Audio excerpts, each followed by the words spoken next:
everyone.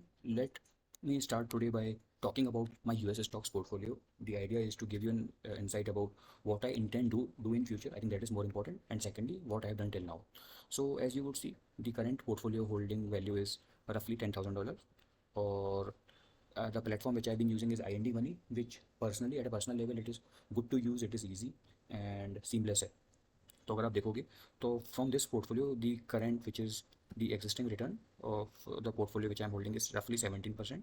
इसके ऊपर there is a realised gain of रफली 1.29 लाख और $1,500 which is made primarily in stocks such as Tesla और दूसरा है बर्कशायर हाथवे.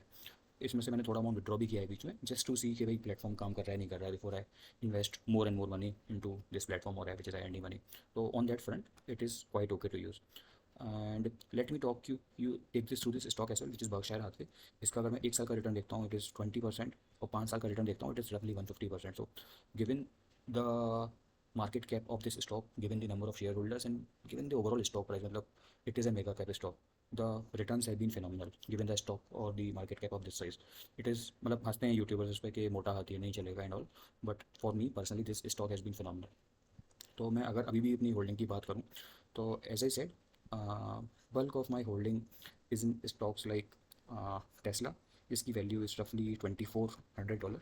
दूसरा है बर्कशायर हाथवे जिसका वैल्यू है इज़ रफली $1,600 और इसमें real unrealise gain is still 50%. Tesla में भी ठीक ठाक था but a good part I sold after Donald Trump became president और मैंने रिसेंटली अभी इसको थोड़ा थोड़ा फिर से एक्वायर करना शुरू किया है.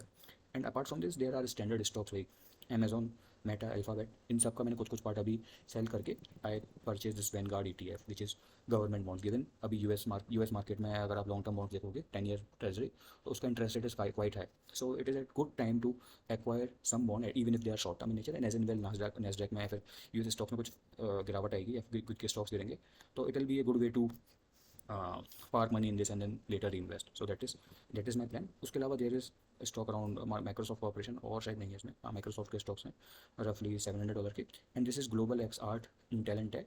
This is primarily AI ETF और tech ETF which invests in stocks which are not only from US but from other markets like Tencent वगैरह चाइना के भी इसमें 2-3 स्टॉक्स हैं.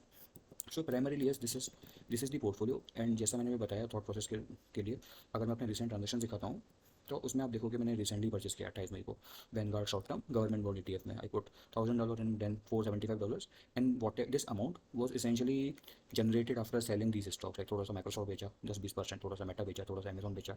टेस्ला मैंने बताया कि थोड़ा सा मैंने खरीदा है अभी रिसेंटली बिकॉज गिर चुका था काफ़ी and now it is showing sign of up trends. Hopefully Elon Musk will start paying attention to this company again. And yes I अगर मैं नीचे जाता हूँ तो आप देखोगे कि जो ये स्टॉक्स थे लाइक टेस्ला ये 280 पे बेचा था. मतलब ये तो थोड़ा गिरे पे बेच दिया था पर उसके अलावा भी अगर नीचे आता हूँ तो टेस्ला पे काफ़ी हाई रेट्स पे भी बेचा हुआ है. ये 330 पे बाई है. थोड़ा और नीचे और नीचे और नीचे ये सब बाई ट्रांजेक्शन हैं. और नीचे जाता हूँ हाँ तो थोड़ा सा सेल सक्सेसफुल सेल 335 पे है और भी सेल होगा 420 पे. तो हाँ so basically this is the intent कि buy buy low sell high. तो basically Nasdaq is almost at its all time high. तो चांसेस हैं मतलब US is likely to not do so well. मतलब रिसेशन या आएगा नहीं आएगा ये तो नहीं पता but still a good way to park your money in certain debt funds. और बिकॉज अगर इवन US ट्रेजरी बॉन्ड्स जो है उसका भी अगर रेट नीचे जाता है तो I think this will show an up trend as well. इसका प्राइस जो भी इसमें गवर्नमेंट बॉन्ड्स का प्राइस बढ़ना चाहिए. और अगर नहीं बढ़ता है तो एज एन में नेस्डैक गिरता है तो उसको बेच के we can always repurchase this stocks. So yes broadly this is what I've been doing.